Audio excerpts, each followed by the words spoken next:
Okay. Dave, thanks for joining us. Thank you. Australian Vice Captain, representing the country with the highest honours, New South Wales. Is it Hyderabad Sunrisers? Hyderabad, yeah. Hyderabad. I knew I was going to get that wrong. Hyderabad, and you've just finished playing for New South Wales. You guys won pretty easily. Yeah, we did. We played fantastic, throughout the 4 days. A bit of rain interruption, but, boys dug deep. Skipper got 100, did a little bit early. Nah, Steve Smith's captain. Steve Smith, he was playing. He's back, he was playing. And we had our Australian Test bowling lineup as well, which is always handy. And they did a fantastic job, and we got across the line yesterday. Wow, that's good. Mate, you must have a busy schedule. So you were in India for a while. Yep. You're in India for a while. How long do you spend there throughout the whole year? Well, this year I think we spent close to 18 weeks. We had a test series, a one-day series, and IPL, which runs for about 7 to 8 weeks. And I spend pretty much 8 weeks a year in India with the IPL. And then if there's any other international duties on top of that, then we spend time there. This year was probably the busiest time that we've had in India before. I think it was 4 years ago before that. What's it like over there? Like, obviously the weather conditions are completely different to here, and so it's probably is Bangladesh similar and Pakistan, the weather conditions there? Yeah, I haven't been to Pakistan, but people say that Bangladesh, Pakistan, and probably Sri Lanka are the most humid places to play. I know in India, Calcutta and Chennai are very humid. Yeah. But Bangladesh was something different. I've never experienced heat like it in my life. It was probably 32, 33 degrees, but the humidity was probably like 45 degrees. Wow. And I think I credit my wife a little bit for her running a marathon this year. Yeah. And I started doing some long distance running and training, which I wasn't really into that. I'm more into my short, sharp sprints, dynamic weights and stuff. And it really held me in good stead. My fatigue in my legs didn't really go. It was just more my brain frying in the heat. It was really, really mentally tough. And I think running those, 10K runs and stuff really got me across the line, I feel. It was something different, something I'd never trained before, really for.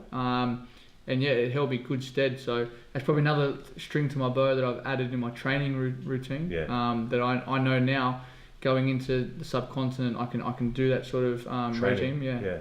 Wow, that's tough. 45 degrees. How many hours were you out there for batting? Well, one of the days I was out there for almost 5.5 hours. Wow. It was quite challenging. It was quite tough. Because I've seen you run between wickets. You're fast. It was funny. We always talk about in cricket terms turning 1 into 2s. It was more like turning 2s into 1s. Wow. It was almost working in reverse because it was so hot. Yeah. Did the coaches tell you guys to take it easy out on the pitch, like just to pace yourself a little bit? Yeah, I think in anything that you do, you got to communicate with your partner because. When you're batting, you got the guy at the other end who might be struggling, or I might be struggling, and you communicate to tell each other how you're going. Yeah. And then when you're fielding, it's about the captain and the other players trying to get behind the bowlers because they're athletes. They're extreme athletes. They're running 6x30s every 5 minutes for maybe 5-6 over spells. Yeah. And in that heat, it's crazy, and you're sweating. Your mind, blurred vision comes into it. But these guys, we do train for that. Yeah. But it's very hard to train and replicate those conditions. Yeah. I'm going to get into John Novak, who's a sports psychologist, but I want to go back to when you started. What age were you, and why did you start playing cricket for? Yeah, look, I was fortunate enough to have a brother who's 7 years older than myself. Grew up having to feed him balls in the backyard, bowl to him all the time. Never got the opportunity to bat. Yeah. And that was probably, from 5 to 10. I got into, probably cricket, probably about 8 years old competitively. And I was always that little pest down at my brother's cricket ground where I got his mates to throw me balls, and I really enjoyed that as a kid. Yeah. And then, as the rep team started coming from 10 to say 16, I was getting selected, but as a bowler and a middle order batsman who could just part-time bat. And then 17s, 19s, New South Wales, 19s, Australia, World Cup. Then it sort of progressed from there. And I turned into an opening batsman, say, when I was 23, I think it was. Yeah. So, I'll look at Australian batsmen, right? The guys that open. They're a lot taller than you. Yeah. Was that a disadvantage? Did the selectors or people tell you that, you're not going to make it because of your height? No, there's always pros and cons of your height. You know, we look at some of the greats. A guy called Sachin Tendulkar, who's the god of Indian cricket. You know, I'm a fraction smaller than him. Wow. Justin Langer, who opened the batting for a long period of time. I think the difference there, you had Matthew Hayden, who was so tall, and Justin Langer, who was a bit shorter, but he was strong. Like he loved his karate and boxing and stuff, so he was strong in those areas. But there's no real disadvantage. You know, I can probably duck under a ball rather than a taller guy ducking under. Yeah. But you've got to be sharp on your feet. So I've got things that the taller guys don't have, and you know, they got leverage and everything. So it's a good attribute to be small sometimes. That's true. I'm about your height as well. I think it gives me hope of making a comeback. I was never that good. I tried to have a few bowls. Done well in year 8, I think. That's about it. So, going back to your early days, was it hard going through the system and making New South Wales, or was it just easy for you to get to those points? I wasn't a kid who really turned around and worried about not being selected. I think one of my greatest strengths was my parents never forced me into anything. They never, you know, if I'd played bad, they would say I didn't play well today, or if I played well, they'd say, you know, you played well. They would give me constructive feedback, and then got on with it. It really wasn't until I started making the rep teams when I was probably under 19s Australian World Cup, that my dad really said to me, you know, you've got the potential to go on and be anything. But never ever once did my parents push me into it. I was just extremely grateful for them being able to drive me to my games. You know, to give up their Saturdays and Sundays to sit out, and I still don't know how they did it in this sun and heat. I give credit to all parents that do that in whatever sport it is. So I commend them and thank them enough. I can't thank them enough actually for what they've given me in life so far. Yeah, massive. Yeah. So when you were playing, like when I first seen you come onto the scene, you were like this guy that used to smash the ball, sixes all the time. That it didn't look like you maybe make test because you look like a one-day out T20 type of player. Was there ever a point where people said this guy will only play those two forms and not test match? Yeah, there's always critics. I remember someone saying I'm a fish in a frying pan. I took that as constructive feedback, and you know, I sometimes hold grudges, and probably for a little bit too long than I should. But you use that as motivation. You know, haters are going to hate. You know, I've got to keep doing the basics that I know best, and that's scoring runs for my team. If you don't get picked, you don't get picked. You go back to the drawing board, and how do you get better? That's how I've always worked on it. I try to be the life of the party when I'm around a team to create a great competitive environment. You know, I like to joke around and just be happy because at the end of the day, it's a game. 100%. You know, I love playing it. It always puts a smile on my face, and you know, when times are tough and you get down, you know, you've always got people who will pick you up, and they're your real mates. Yeah, true. And did you always think you were going to play for Australia? Because I mean, that's massive.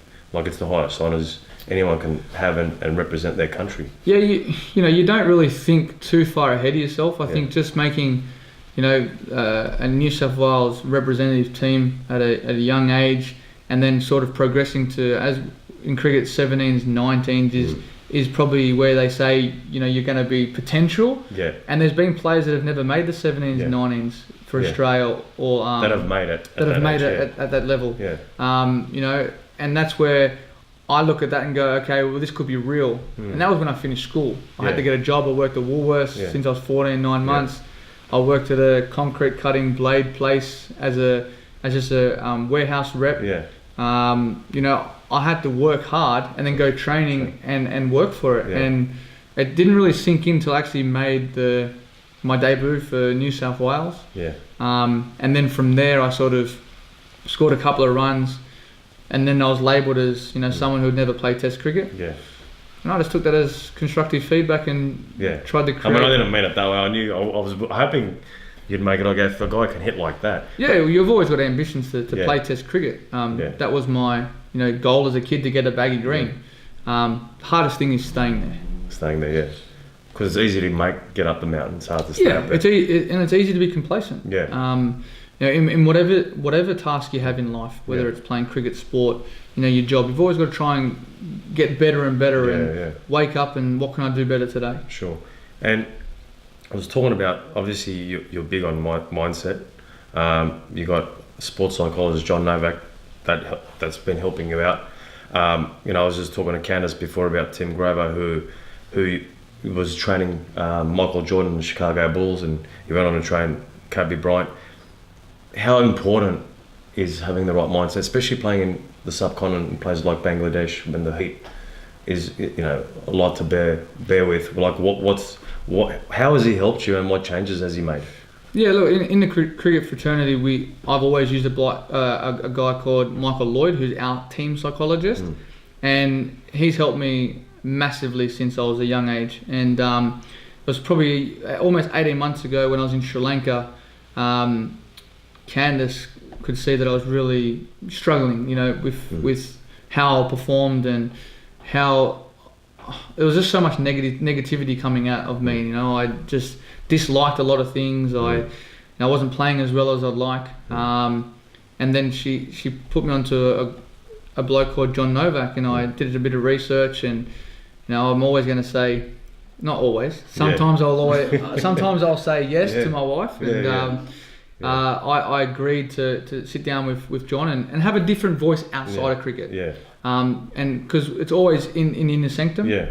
But my first conversation sitting down with him, it was really confronting because you don't really get someone looking at you and disagreeing with you, because I'm always probably that person who always thinks I'm right, which everyone would probably say yes.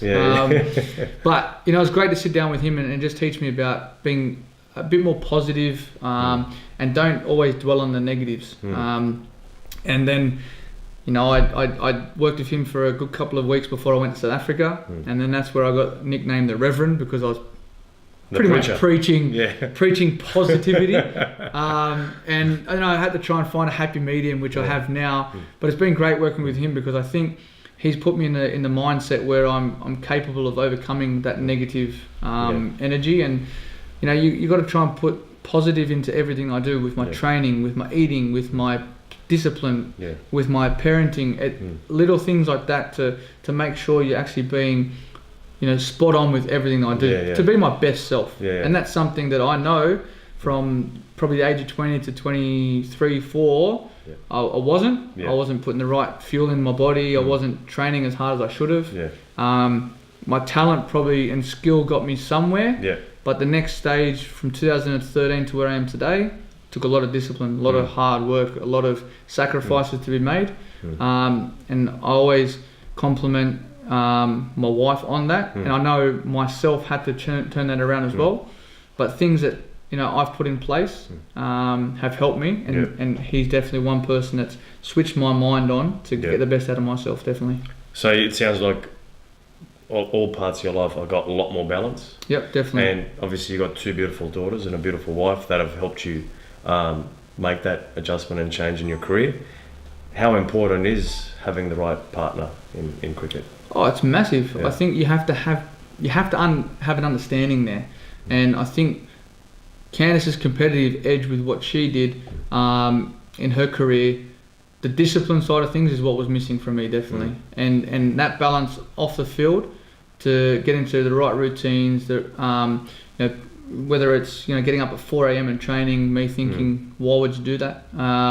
I start at 10 o'clock in the morning. That's when I get up. So just little things like that to say, it's training behind closed doors. It's what people don't see. The hard work you put in that is the hardest work. The hardest work is training. The easiest part's going out there and delivering it. Yeah, of course. And I think having that balance off the field has created me into this completely different person. Really, if you go back 4 or 5 years ago, people don't even know who this person is. But I've always had that in me. I've always been, pretty calm, very caring, and now I can say I'm very loving because I've got a beautiful family. So it takes a while. Makes a big difference. It makes a massive difference because I was probably coming home and going, what am I going to do today? I'll go down to the pub with my mates. I'd go down to the beach and what am I going to have for dinner tonight? I'll get takeaway. Like those little things as well. But having routine is the biggest thing. It's the biggest thing, And they always say behind every great man is a great woman. Correct. I know your wife's here, but that's true. I know my wife's not here, but she'd love to hear that anyway. Let's go away from cricket for a while. You love watching documentaries. You obviously read. You understand a lot about world economies. I try. What's outside of cricket? What do you love doing the most? Like in those areas? I watch a lot of crap and a lot of knowledgeable stuff, as you said. Documentaries. I wasn't very skillful at school. I was never very good at literature and reading and maths and all that. Yeah. So I had to work on different kind of skills. Yeah.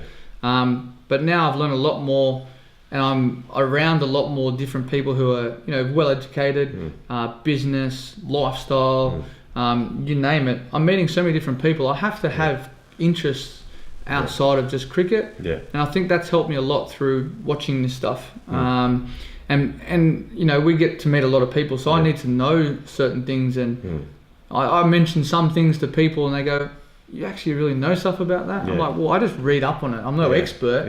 I just have a thing there, or I just have a little bit of knowledge. And I can have a conversation, because sometimes you meet people, you go, "Hi, how you going?" to talk about cricket. Yeah. And I want to have a conversation about what they're doing, how's the world going, how's our politics going, the world's politics. Yeah.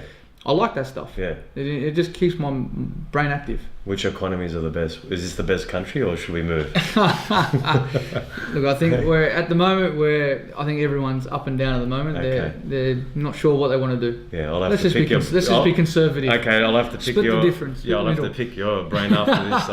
This is finished. I want to learn a bit more about that. So, you've got the Ashes coming up.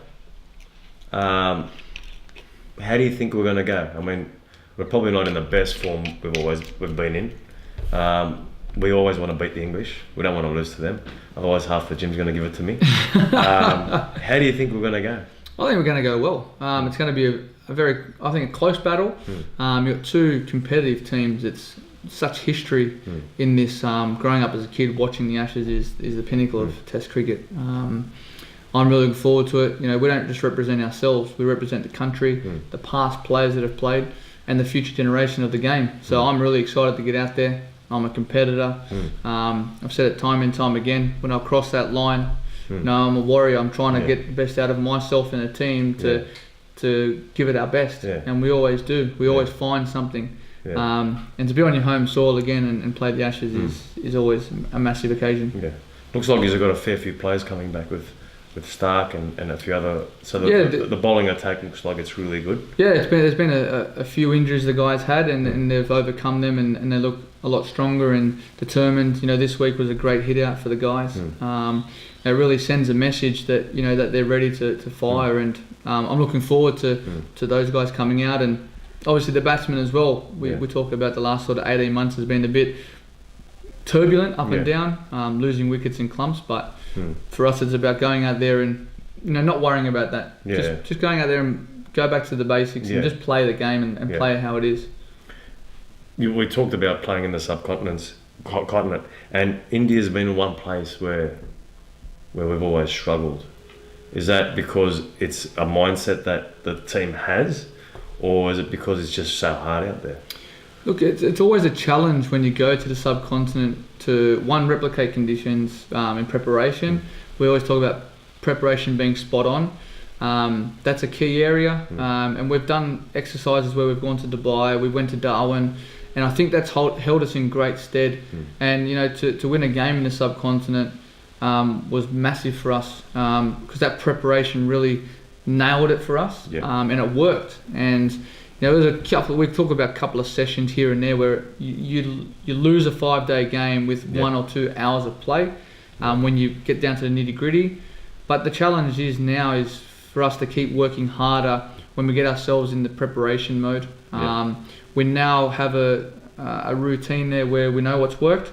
So in the future, we work towards those goals to prepare as well as we can to go in there and tackle the subcontinent.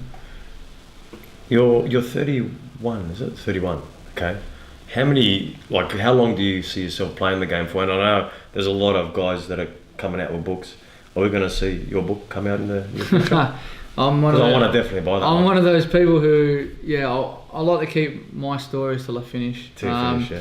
You know, I was approached to do a couple of kids' books, and you know, it was 1 and 2, and then all of a sudden turned into 8, and you know, that's been massive for me. I'd never ever think that my life journey to be replicated, you know, into a fiction, non-fiction kind of way, would take off, and I'm just glad that the kids could get on board and they enjoyed it. And as I've always said, I'd never been a book reader, but to give some feedback to kids of there's more to sport than more to life than just sport. You know, to be educated, to have some kind of great education background, to hold you in good stead for when you finish. It's important. Yeah. Sachin Tendulkar, what age did he play till? Oof, 40, I think 40. He was. Is that a goal for you? All three 9 years. All three forms. It's very Yeah. tough. You know, we take a massive respect for the guys that came before us. You know, to play to the age that they did, with families, and you know, the amount of cricket that they had on as well is amazing. There's guys that are still playing, like a guy called Kumar Sangakkara, who I think's, you know, one of the world's best batsmen, is still playing county cricket after he's finished from Sri Lanka. Wow. And he scored something like, I think, 10 hundreds in 12 games recently. Yeah. It's a phenomenal achievement. Yeah. Phenomenal. And these guys, that's the generation still before that have the hunger to keep playing and the desire to keep playing. And I hope I still have that hunger in, you know, 5-6 years time to keep playing. Yeah. I know today I definitely will, because I love the game. Yeah. And I want to keep enjoying as much as I can to give back to the guys that are coming through, because you just can't teach experience. You know, you can't buy it off the shelf. You have to go through it. You know, there's ups and downs. It's turbulent. Yeah. These days you can obviously, you know, you can play white ball or red ball. Yeah. But I still encourage any youngster coming through, any kid that's 20 now, just to keep working hard at playing red ball cricket, because that's when you know you're a true cricketer. Yeah. You know, that's why they call it test cricket, isn't it? That's why they call it test cricket, because it really challenges you up in the mind massively, and that's where you would really be able to scale yourself amongst the legends of the game. Yeah. Okay, finally, I know we're limited for time. You've got a busy prep, hey? Like, because I mean, you're overseas for a long period of time, then you come back and you play Sheffield Shield cricket. Do you still play the T20 form here as well? Or? I haven't played the Big Bash for a while, just because it's a busy period. And I last time I did play, it sort of myself, it got me into a different mode, which I don't like to be in. People say I sound silly because I go out and score 100 in a session. You know, someone said to me, you don't want to play Big Bash because of that tempo, but you went out and scored this, and I just laugh, and I'm like, it's different, because you know, you just don't know those days when you're on and you're off. So I will eventually play that again. I really miss it, because it's such a colourful family period of time as well. And I love being on the world stage. I like going out there and giving entertainment and of course, making people tune in and come to the game, because that's what we do. We try to be entertainers, and we want people to come and support, you know, Australia's #1 sport, which is cricket. Yeah, and you definitely do that. So I know I'm going to ask you the final question. Okay, so young person out there, right? They've gone through a lot of challenges, adversities. People are telling them they can't make it. What advice would you give them? Just to stick at what you know best. Have some self-belief. You have to have confidence in yourself to go out there and produce life skills. You know, one big thing is you can't teach confidence. You have to have it. It's very hard to you know, come back from setbacks if you don't have that will to get better. The biggest thing I work on is looking at myself in the mirror every morning to make sure that I'm honest with myself. You know, whether it's, you know, for me today, it's about eating habits, it's about my training. Did I prepare well for the game?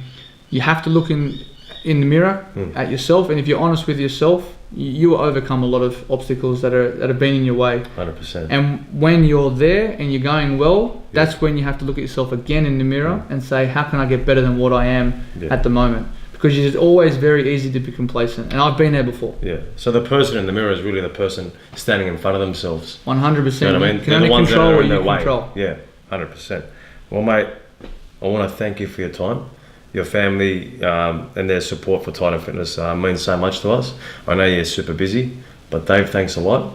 The people on Facebook, as Has our mate already? On, Is he already on? Hey Pat, how you going? Pat, if you got any decent questions, please he said, comment. What did he say? Do you even know what cricket is, mates? Well, listen, I'm not going to lie. He's done his research. Hey, this is the truth. In He's done year his 8, research. in year 8, I got man of the match.